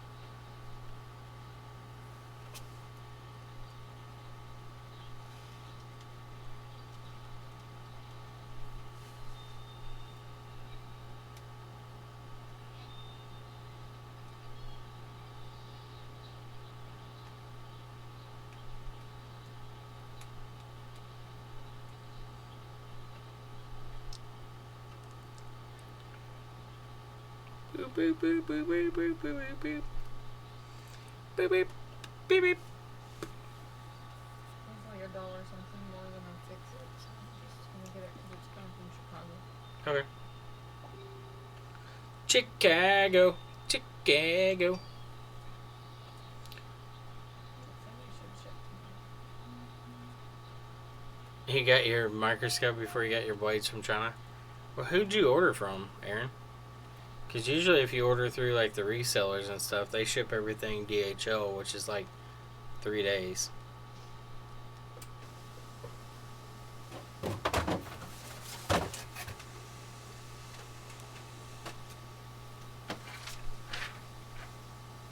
Why is printing so little? It used to print really big. Now look, it's like baby. Tiny. We can wrap this up with that if you want, or I can put it up here. I'll just put it up here. What is that now? Do you have a big one?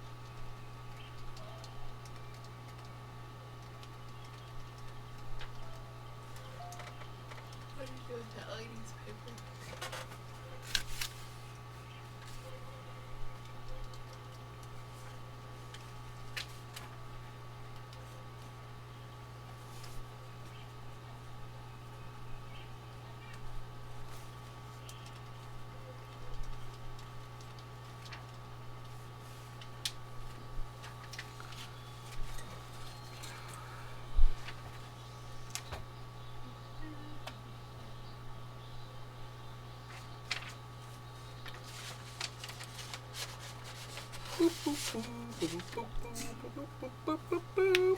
These are the exciting parts of stream. Which part?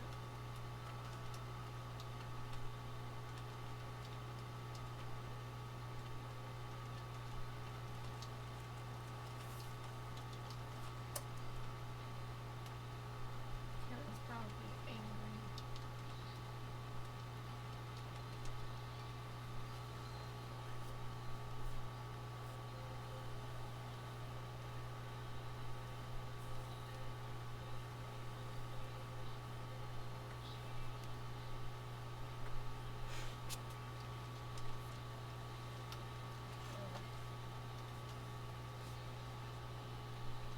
Do do do do do do do. 3 minutes left and done. Dun, dun, dun, dun, dun, dun, dun, dun.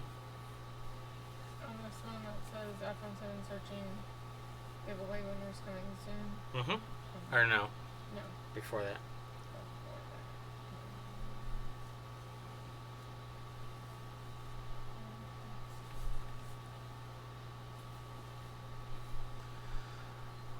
that. 3 minutos. How long before that? Oh. Should have been right before that. Does it say something about giveaways? Mm-hmm. There's the one.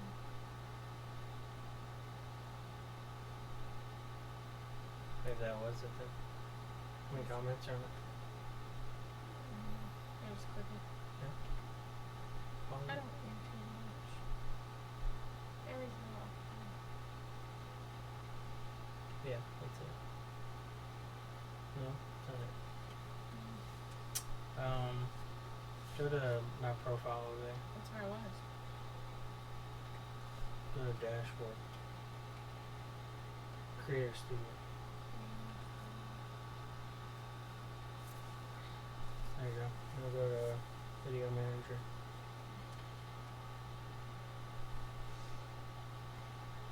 And scroll down and look for one with a lot of comments. A lot. China Post. Ugh.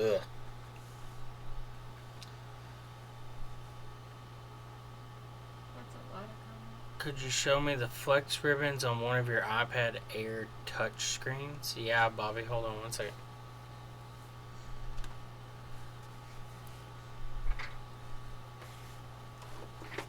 Did you name it something? Scroll. Which one? Keep going. Look for the comments.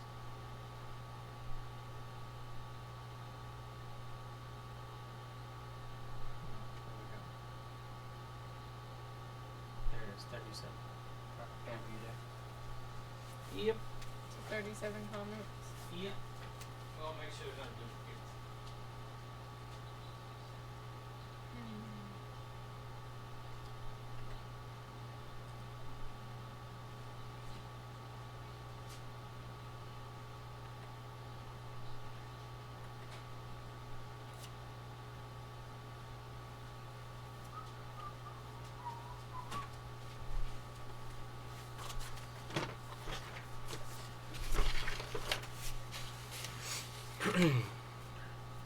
Alright, download's almost done. Crack out the beatboxing. Start beatboxing all over you. Alright, so iPad Air connectors. Where they at? Right there. What do you need to see, Bobby? We'll make it big. Real big. It only shows 20. Focus, damn it.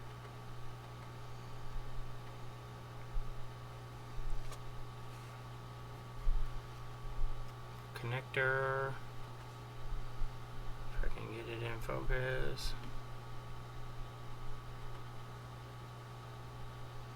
There's the flex, and then there's the cable. Pull the tape off here so you can see the cable. So there's the flex cable.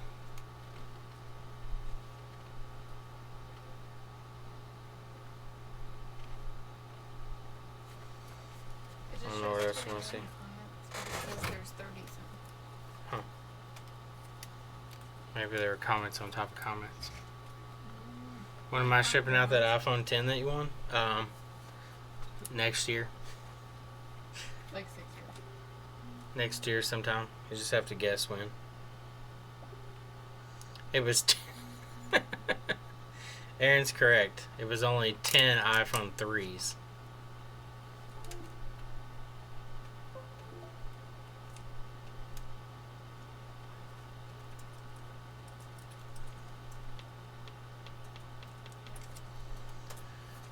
Alright. Put this thing back up. The drop frame should stop here in a second. The download is done.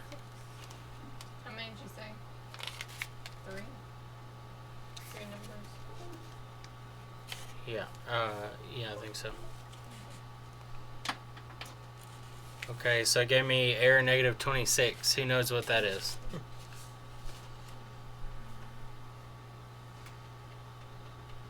Yep. Ashley's got the baby belly, Neil.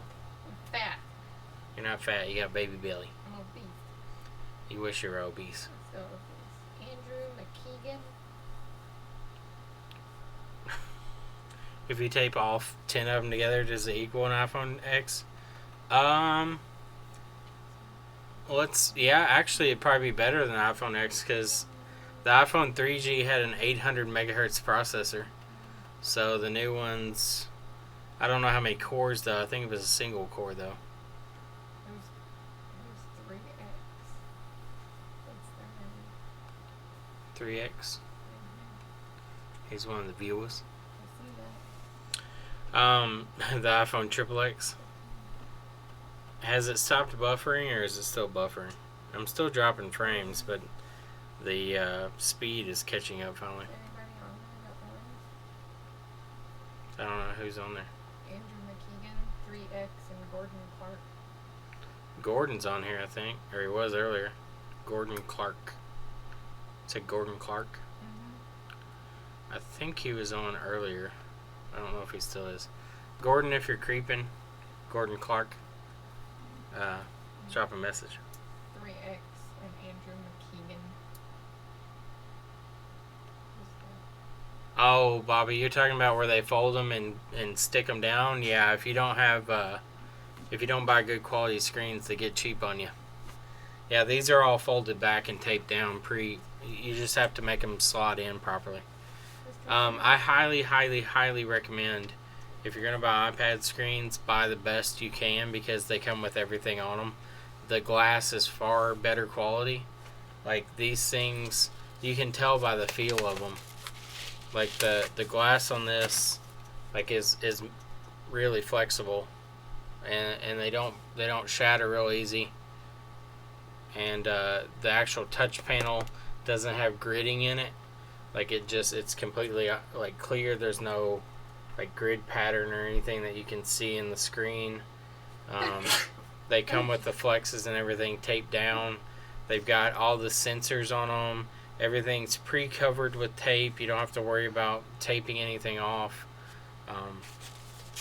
If we buy directly from China, we buy the highest grade that they can get. These are actually from Elevate Supply, but they're the same exact screens I was buying from China.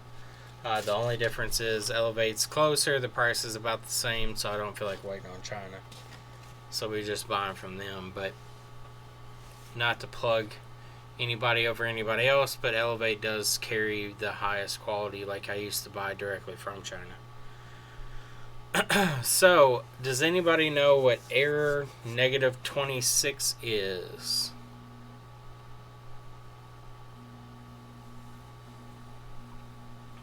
Yeah, Bobby, the higher quality ones are already adhesed. Negative 26. No, it's not NAND. It is actually, it's related to NAND, but it's not NAND. Alex is on the right track. Alex knows what it is. Looks like a 4-minute buffer now. Refresh. Alex is correct. It's corrupt NAND partition.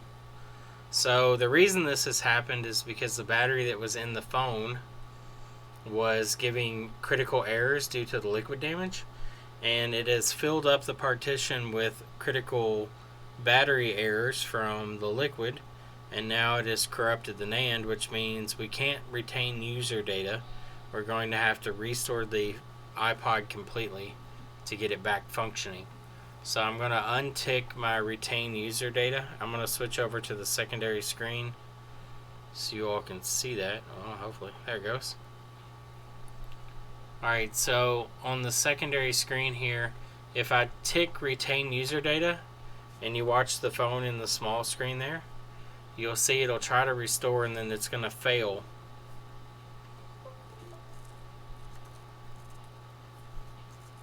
It'll fail right as the loading bar comes up.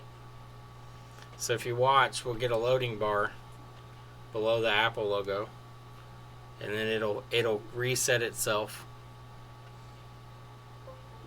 Alright, so there's the loading bar, and it should reset. There it goes, it reset. Now we should get an error up here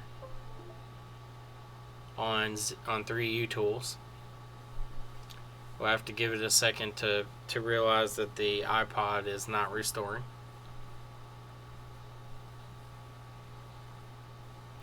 And it should give us an error -26.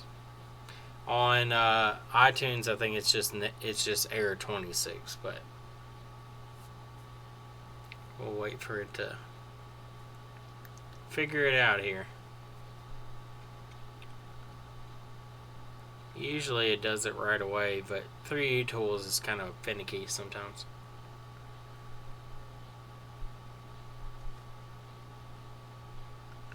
So if you ever see error -26 or 27, it means that you have NAND corruption issues, and it's going to require a restore. Yes, same exact thing as iPhone Inspector. Same symptoms, same error, same everything. I don't know if 3U Tools is going to throw the error or not. I want it to. I don't know if it's going to. I'll disconnect and reconnect and see if it will prompt it to error out. Doesn't look like it's going to. But just to do proof of concept here, we'll go ahead and exit out. I'm going to open iTunes. Actually, no, screw that because it'll have to download again. We'll just open 3U Tools back up. So we have iDevice in recovery mode. We'll go flash. We're going to leave the retain user data turned off. And we're going to go ahead and just click flash. And if you watch the screen down here, it should restore properly. I don't know why it's extracting the firmware again, but whatever. Later, Shrimply. It should already have that data saved, but whatever.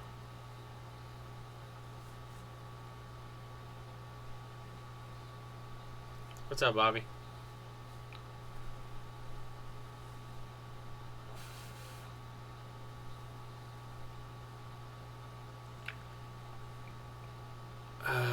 Three U, what the fuck are you doing?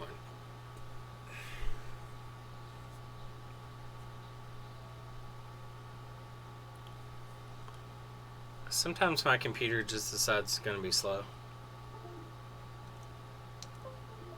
Alright, so the iPod should turn on here in a second. As soon as it sends the RAM disk command. There you go, RAM disk.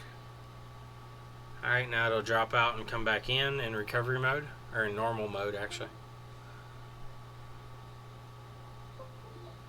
So there it is in normal mode. And now, see, it's gotten past that and it's creating the file system now. And if you look on the device, we have the start of the loading bar is starting to move. 3, you'd be like, check me out, bruh. So now this iPod, as you can see, the progress bar is started. And we're now writing the file system on the iPod. So this issue could have been avoided if they had brought it in whenever it first shut off. But since the iPod was left with the battery connected with liquid damage, it built up a bunch of errors, and now the device must be wiped and restored. This may not be a big deal because this was a kid's iPod, but for people who have devices that are looking for data recovery, this is pretty much a death sentence. I'm not sure of a way around it. I don't think I've seen one, but you thought I was leaving? No, not yet. I'm about to as soon as this finishes.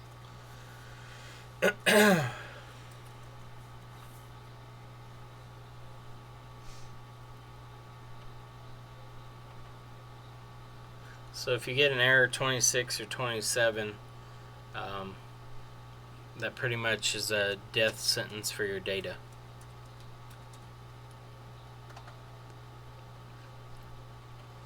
So be cool, kids. Get your battery replaced when it's wet. Get your stuff on. Yeah. Don't lie to people if you got your phone wet. Just take it in somewhere. If going to a larger NAND would help. Aaron, I don't know if it would or not because the NANDs are partitioned. So you have like a user data partition, you have a system file partition. There'll be some other random ones for different drivers and stuff. I'm not sure if it fills up the actual user data partition or if it fills up the system file partition. So a larger NAND may not matter if it partitions the system folder the same size for any NAND. If it was a user data section, I would think it would be larger, but I don't know that it would store errors in the user section. I would think it was stored in the system file section, and then when you try to restore, there's just no room to, I guess, dump the system files onto to rewrite that information, so it can't actually store it anywhere. I'm not sure how it works. I know on Samsung UFS chips and EMC chips, they have different partitions for different folders. So the standard user has access to the user section of the partitions, which there's one partition on every Samsung device that's really big, and that's the user partition. And then there's smaller ones that have like root access, and those are like your system files and stuff like that.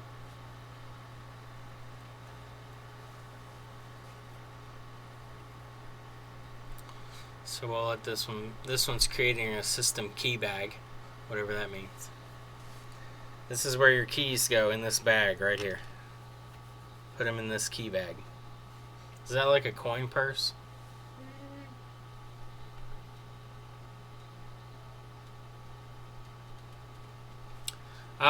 Mac is not Linux, it's Unix, but somewhat similar. ZT bag. I wish Windows was designed the same way as Mac is, because on Macs, if you have any problems, you can reinstall the OS and it won't overwrite your user data. On Windows, you can save some user data, but you can never save all your programs and stuff, and it's just annoying. The term coin purse is a baby's ball sack. I know this. I know this. So we used to call them a basket. His coin purse. They look like a little empty coin. Yeah, no change. You don't hear Micah? Yeah, he's in Franklin. He's at our other store. Oh yeah, he's actually at home now. Let's see if this thing will boot up. I don't think it's going to. I think Alex was right. See, it's just looping with the new battery on it. So we're gonna stop the looping action here. We're gonna desolder this battery before we end up corrupting it again. Actually, no. Take that back. No. Yeah, it's looping. Now the battery died. Let's see. Or Benji's gonna eat us. Let's see if it'll actually charge the battery and let it restore. I don't think it's going to. I think we're going to need that other battery.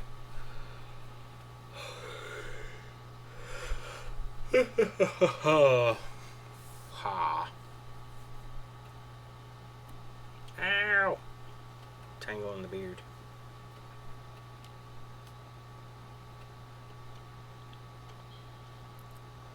Yeah, it's not going to let it finish restore with this battery hooked up. So Alex was right. We've already ordered the battery, so yeah, squeaky squeak. Gotta put some graphite on that, make it not so squeaky.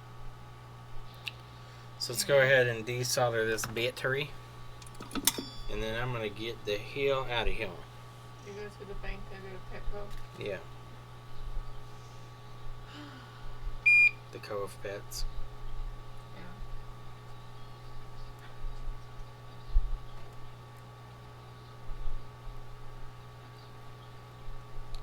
Actually, it may not have been rebooting because my ground was not soldered down well enough. Oh well, I'm going to put a new battery on it. We know that it works now. We know it was battery related, so we'll make sure we put the correct battery on it. We're not going to dick with it anymore. We'll put this one up. But anyway, that's pretty much going to wrap up the stream there. It was mostly to address the iPhone 7 stuff, but you all got to see iPod Touch stuff, so. Time to go outside in the 19-degree weather? Yeah, it's probably the same here.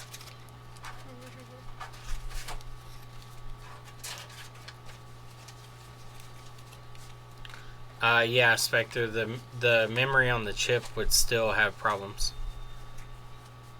You'd have to clear the memory on the chip first. Did he really shave? Yes, he did. He shaved here, so he's got mutton chops. A little rapey. It does look rapey. Not as rapey as if he's completely hairless. That's true. We don't want completely hairless Micah. Then that's like. If only Squeak! we could find those pictures. You still have But anyway, that's going to wrap it up. I'm going to get off here. Thank you all for joining me as always. And everybody have a good night. Paul Daniels, you time traveling son of a bitch. Have a good day. He's in the future. Yeah, get out of the future, Paul. Anyway, I'll see you all later. And thanks for watching. Hope you all have a good time. See ya.